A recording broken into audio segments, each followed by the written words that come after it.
Hello guys, welcome to E Takshashila classes. भाई स्वागत है आप सभी लोगों का हमारे यूट्यूब चैनल के ऊपर।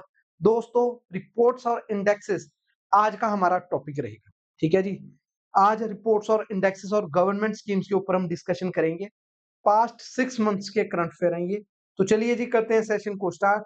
सबसे पहले है world press freedom index 2024। World press freedom index में जो इंडिया का रैंक है, हमने याद क्या रखना है यहाँ पे, इंडिया का कौन सा रैंक आया है और फर्स्ट 3 कंट्रीज की कौन सी कंट्री ने टॉप किया है वो देखेंगे। तो वर्ल्ड प्रेस फ्रीडम इंडेक्स में जो इंडिया का रैंक है वो 159th रैंक है आउट ऑफ 180 कंट्रीज। और साथ में यहाँ पे देखेंगे कि कौन सी कंट्री ने टॉप किया है। टॉप किया है नॉर्वे ने। नॉर्वे का रैंक है फर्स्ट और इंडिया का रैंक है 159। और जो वर्ल्ड प्रेस फ्रीडम इंडेक्स है, ये प्रोड्यूस किया जाता है रिपोर्टर्स विदाउट बॉर्डर्स के द्वारा। 159th रैंक है आउट ऑफ 180 कंट्रीज। याद रखिएगा, पाकिस्तान श्रीलंका का रैंक हम कोई नहीं देखेंगे ना, ये पूछा जाएगा सिर्फ इंडिया का रैंक। नेक्स्ट है centre for world university ranking CWUR report. Indian institute of management IIM Ahmedabad secured the top rank amongst the best performing institutes across the India। तो भाई CWUR centre for world university ranking में अगर मैं India में बात करूं तो IIM Ahmedabad ने टॉप रैंक स्पॉट किया है यहाँ पे। IIM Ahmedabad claim 9 spots to secure 410 410वां रैंक आया उनका ओवरऑल अगर मैं ग्लोबल बात करूं। और इंडिया में रैंक आया उनका फर्स्ट। आईआईटी बॉम्बे इनका रैंक आया 568 और हार्वर्ड यूनिवर्सिटी ने टॉप किया 13th year in a row among the best performing institutes across the world followed by MIT and Stanford. तो भाई याद क्या रखना है, CWUR की रिपोर्ट है जो centre for world university ranking. अगर मैं इंडिया की बात करूं, इंडिया में टॉप किया है अहमदाबाद ने, IIM अहमदाबाद ने, और ग्लोबली उनका रैंक है 410। और अगर मैं ओवरऑल ग्लोबल में फर्स्ट टॉप स्पॉट किसका है, वो है हार्वर्ड यूनिवर्सिटी। याद रखिएगा यहाँ पे बस ये 3 चीजें। नेक्स्ट है India become the global leader in internet shutdowns for the 6th year in a रो।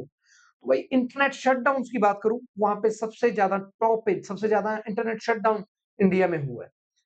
ये रिपोर्ट थी एसएस नो के द्वारा, an international digital rights non profit organisation. Of the 283 total shutdowns documented across 39 countries, India alone accounted for 1/16, nearly 41%।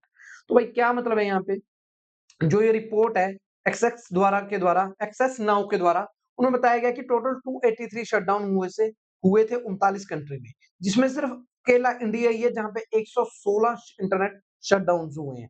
और इस report का title था shrinking democracy growing violence internet shutdowns in 2023। India यहाँ पे top पे रहा है यहाँ पे रिपोर्ट में। और रिपोर्ट में बोला गया था most violent year of shutdowns on record. तो यहाँ पे सबसे ज्यादा शटडाउन 2023 में हुए थे internet shutdown. Travel and tourism development index 2024। Travel and tourism development index में जो इंडिया का रैंक है वो 39th पोजीशन पे आ चुका है। World economic forum and travel and organism development index 2024। US ने टॉप किया है। इंडिया साउथ एशिया में सबसे ऊपर आया है यहाँ पे among the lower middle income economies में। इंडिया का रैंक 54th था, अब काफी ऊपर आ चुका है। अब रैंक हमारा क्या है, 39th पोजीशन पे हम। स्कोर है 4.25 इंडिया का, जहां पे ये स्कोर 1 to 7 के बीच में दिया जाता है। 1 का मतलब वर्स्ट और 7 का मतलब बेस्ट होएगा। और इंडिया का रैंक कितना है, स्कोर कितना है, 4.25 और रैंक है 39 किसमें, travel and tourism development index में। नेक्स्ट आ जाता है world cyber crime index. India occupies 10th position in the cyber crime ranking with scams involving advance fee payment being the most prevalent type. तो India cyber crime index में 10th position पे है। Russia यहाँ पे lead कर रहा है index को, followed by Ukraine, China, US, Nigeria, Romania, north Korea, UK and Brazil. या टॉप मोस्ट देखेंगे रशिया जो इंडेक्स पे टॉप कर रही है। इंडिया का 10th रैंक है। यहाँ पे हमारे साइबर क्राइम सबसे ज्यादा कौन सा हो रहा है, यहाँ पे साइबर क्राइम कौन सा है, एडवांस फी पेमेंट ले ली जाती है और लोगों को इसमें फंसा लिया जाता है। तो साइबर क्राइम में इंडिया का रैंक है 10th। The Cybercrime Index has been developed as a joint partnership between University of Oxford and University of New South Wales, Sydney। और ये इसको फंड किया है CRIMGOV and European union supported project. याद रखना भाई, इंडिया का वर्ल्ड क्राइम इंडेक्स में रैंक 10th है और टॉप पे है रशिया।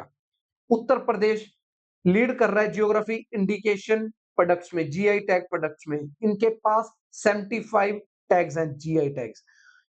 काशी स्तरंगी बर्फी और मेटल कास्टिंग क्राफ्ट कंट्री है, उनके साथ जब ये इनको मिले हैं तो उन्होंने सरपास कर दिया तमिलनाडु को। तमिलनाडु के पास 58 जीआई टैग्स हैं। QS world university ranking by subject 2024, JNU has secured top position among Indian universities। तो जो QS है, क्वैक्वरेली साइमंड्स यूनिवर्सिटी रैंकिंग्स है, उनके द्वारा यहाँ पे टॉप किया है JNU ने इंडिया में। और globally the university has clinched the 20th spot for its excellent and development studies. Globally 20th spot है JNU का। India rank 126 in UN world happiness report. World happiness report है, याद रखिएगा। इंडिया का rank क्या है? 126। The finding published annually on UN international day of happiness. तो UN international day of happiness पे ये रिपोर्ट पब्लिश की जाती है। इंडिया का रैंक 126 में। और इसके पैरामीटर्स, ये रिपोर्ट कौन से फैक्टर्स को कंसीडर करती है, जैसे social support, income, health, freedom, generosity and absence of corruption to create a global ranking of happiness around the globe। 143 country में से इंडिया का रैंक 126 है। पिछले साल भी यही रैंक था इंडिया का। और टॉप मोस्ट कंट्री कौन सी है? Finland for the 7th consecutive year, followed by the Denmark, Iceland, Sweden and Israel. तो भाई यहाँ पे इसराइल का नाम देख के हैरान मत होइएगा, टॉप 5 में है इसराइल यहाँ पे। India ranks 134th in global human development index. काफी इंपॉर्टेंट है, एचडीआई पूछा जाता है, ये यूडीपी के द्वारा क्या किया जाता है? रिलीज किया जाता है। तो यहाँ पे इंडिया का रैंक 134th है। 2021 में इंडिया का रैंक 135 था, अब हम मूव कर चुके हैं, 1 स्पॉट और ऊपर आ चुके हैं। 134वां रैंक है of the total 193 countries. India का रैंक कौन सा है? 134। India life expectancy at birth has slightly improved from 67.2 years in 2021 to 67.7 years in 2022। तो भाई बस यहाँ पे याद क्या रखना है आपने, इंडिया का जो रैंक है वो 134th है HDI global human development index में। इसे रिलीज किया जाता है यूएनडीपी के द्वारा। आइए जी देखते हैं नेक्स्ट को। India ranks 108th in gender equality index released by UNDP. तो 108वां रैंक है gender equality in equality index GII में इंडिया का। और ये 193 कंट्रीज में से 108 हमारा रैंक है। ये कौन से की डायमेंशंस पे मेजर किया जाता है? 3 डायमेंशंस है, reproductive health, empowerment and labour market. यहाँ पे वैल्यू 0 to 1 होती है। 0 होती है इक्वालिटी, 1 का मतलब होता है extreme inequality. India remains world's largest arms importer। Stockholm International Peace Research Institute SIPRI report. तो यहाँ पे इंडिया का इंपोर्ट्स 4.7% बढ़ा है 2014 के और 18 के कंपैरिजन में। तो भाई इंडिया सबसे ज्यादा वर्ल्ड के इंपोर्टर है आर्म्स का। यहाँ पे रशिया इंडिया का सबसे मेन आर्म सप्लायर है, followed bye France and US. तो याद रखिएगा यहाँ पे इंडिया क्या है? टॉप पे है वर्ल्ड्स लार्जेस्ट आर्म इंपोर्टर में। नेक्स्ट है air quality report 2023।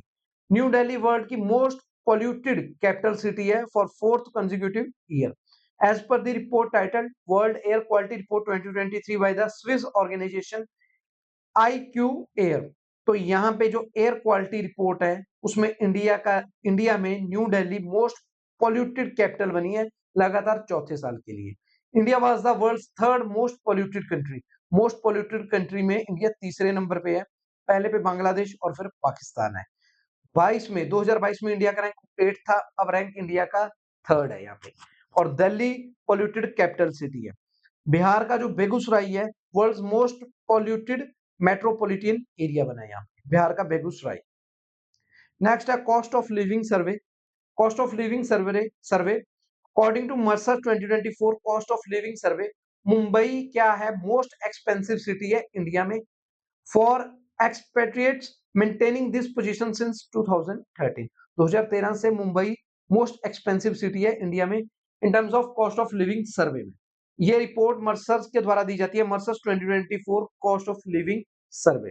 Globally Mumbai का रैंक 11 पे है, ठीक है जी, सॉरी 11 प्लेसेस से और राइज हुआ है, 136वां रैंक है out of 26 cities. New Delhi ये 4 स्पॉट्स और क्लेम कर चुकी है और 164वें प्लेस पे आ चुकी है। दिल्ली, चेन्नई, अगर इंडिया की बात करेंगे तो हम देखेंगे पहले पे बॉम्बे, फिर न्यू दिल्ली, फिर चेन्नई। याद यहाँ पे क्या रखना है, मेन सबसे महंगी कौन सी सिटी है, Hong Kong retain the top spot globally, followed by Singapore, Zurich, Geneva और बेसल बेर्न। याद क्या रखना है, यहाँ पे हमने सिर्फ इंडिया की बात करें तो मुंबई, ग्लोबली बात करें तो हांगकांग।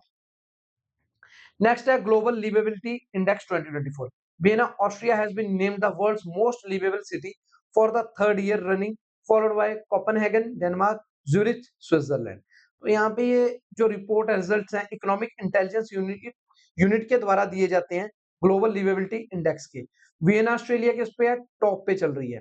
और ये कौन सी 5 की कैटेगरीज पे रिपोर्ट दी जाती है, stability, health care, culture and environment, education and infrastructure. Report में 5 इंडियन सिटीज हैं, दिल्ली और मुंबई टाई है 141st रैंक पे। बस यहाँ पे याद क्या रखना हमने, टॉप पे वियना ऑस्ट्रिया है और इंडिया में दिल्ली और मुंबई है ग्लोबल लिवेबिलिटी इंडेक्स में। नेक्स्ट है institute for economics and peace global peace index 2024। India 10 position से और ऊपर आया। अब इंडिया का रैंक है 116 out of 163 countries. Iceland top पे है, followed by Ireland and Austria. तो इंडिया का रैंक यहाँ पे क्या है, ग्लोबल पीस इंडेक्स में 116th रैंक है आउट ऑफ 163 कंट्रीज। याद रखिएगा। गवर्नमेंट स्कीम्स हैं, आइए इनको भी एक बार देख लेते हैं।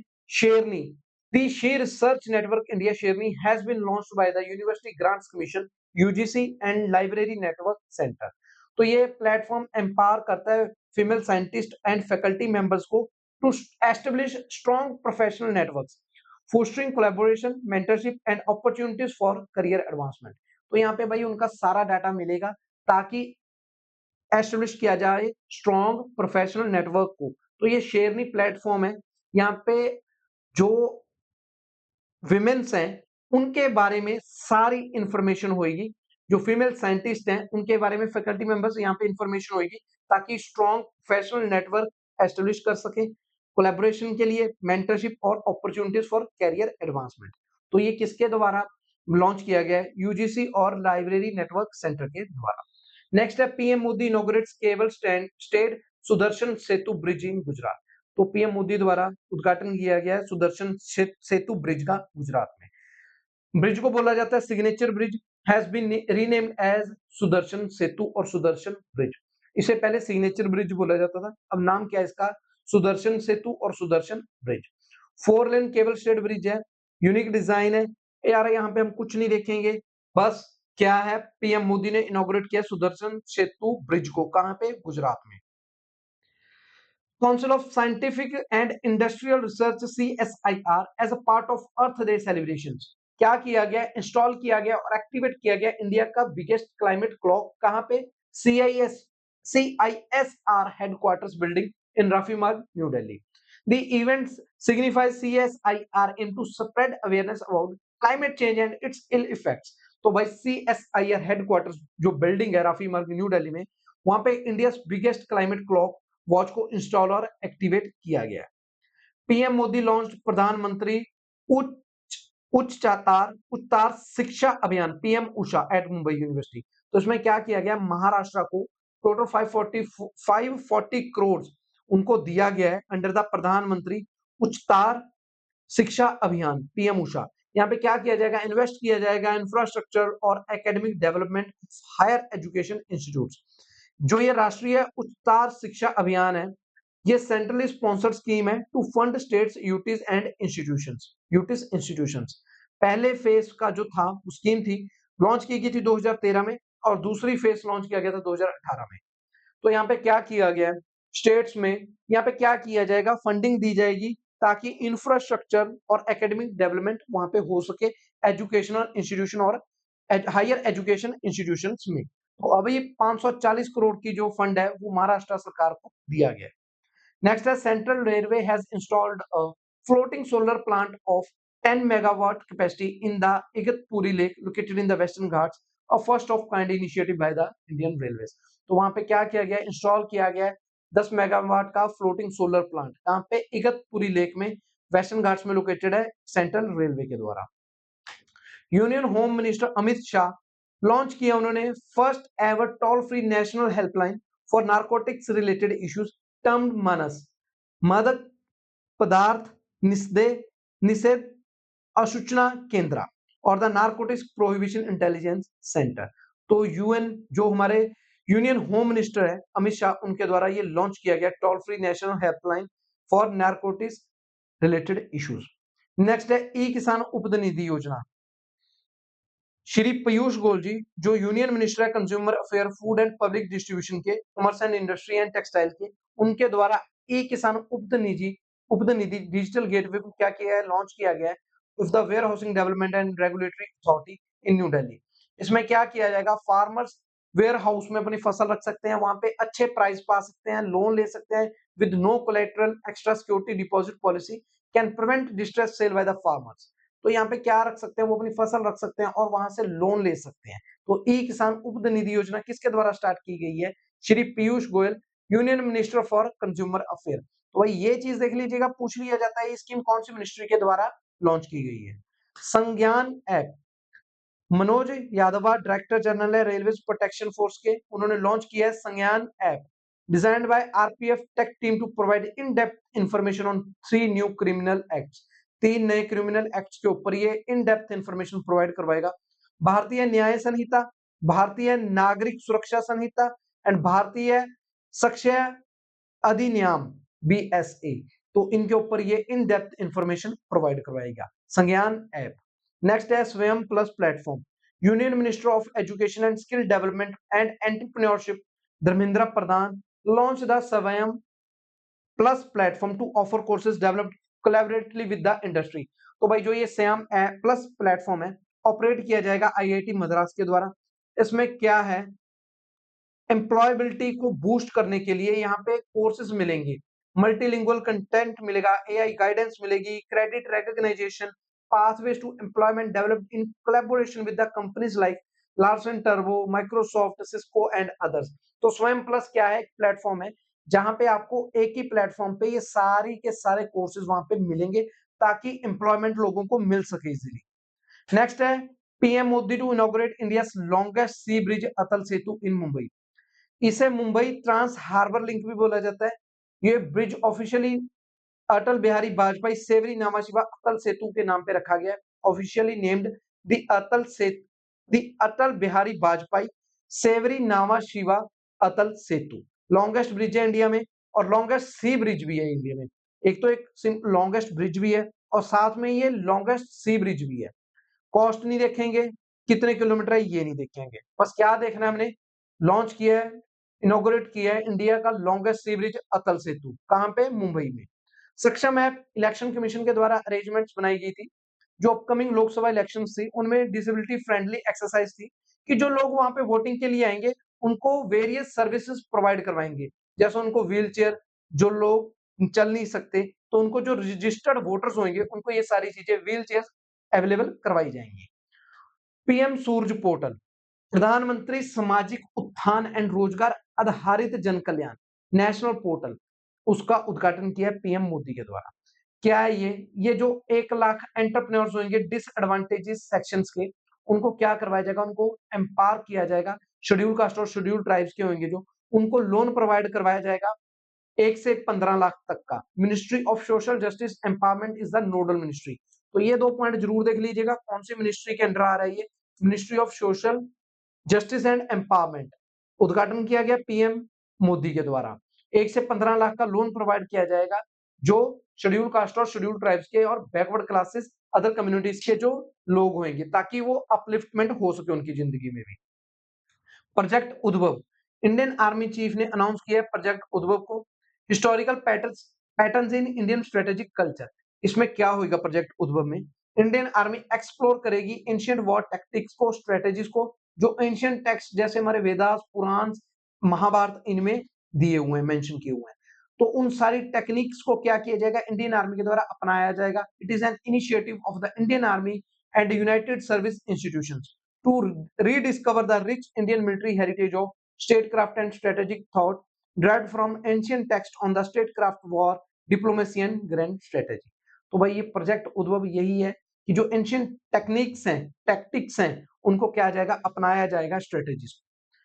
तो मित्रों ये थे हमारे पिछले 6 मंथ के करंट अफेयर, गवर्नमेंट स्कीम्स और रिपोर्ट्स और इंडेक्स। मिलते हैं जल्दी नेक्स्ट वीडियो के साथ, तब तक के लिए थैंक यू एंड जय हिंद।